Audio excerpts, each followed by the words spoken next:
There was an elaborate swearing-in ceremony going on in Nigeria today for President Goodluck Jonathan, happening in the capital, Abuja. As a result of the elections in April, which were seen as the country's fairest in 2 decades. Despite winning with a clear majority, the country remains divided somewhat over Goodluck Jonathan's leadership.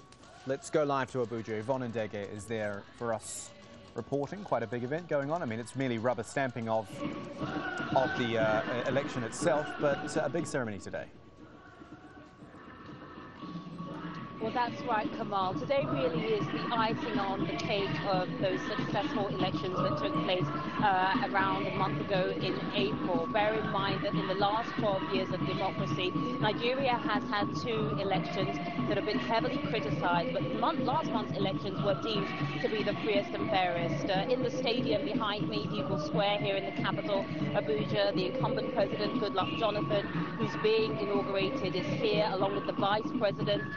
There are various heads of state from the West African region, ambassadors and diplomats representing the African Union more broadly and the European Union. However, there has been a little bit of criticism of the event. There are hardly no ordinary people here. There has been a huge concern about potential insecurity or violence or potential for some kind of attack on the event, as happened during the country's Independence Day celebrations that were marked here last October.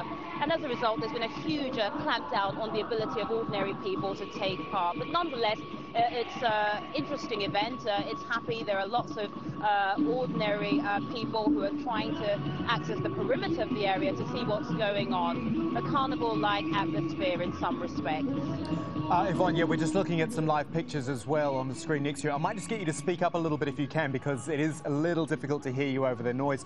Just wondering about how things have settled down, if I can say, since the violence which came after the elections. I mean, up to 800 people died then. Any tension since then?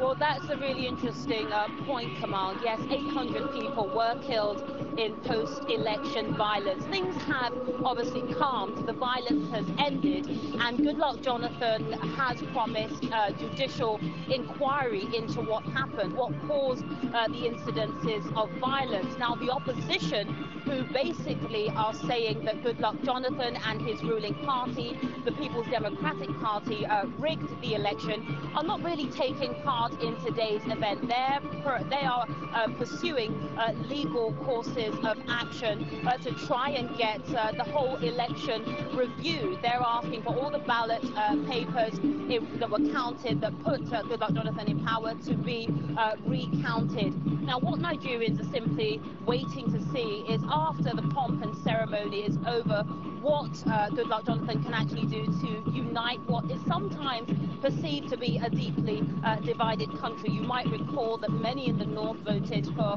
Muhammadu Buhari, the leader of the opposition, while many in the south, who are Christian, voted for Goodluck Jonathan. So we're also waiting to see exactly what comes out of the judicial inquiry into what happened that the president has promised.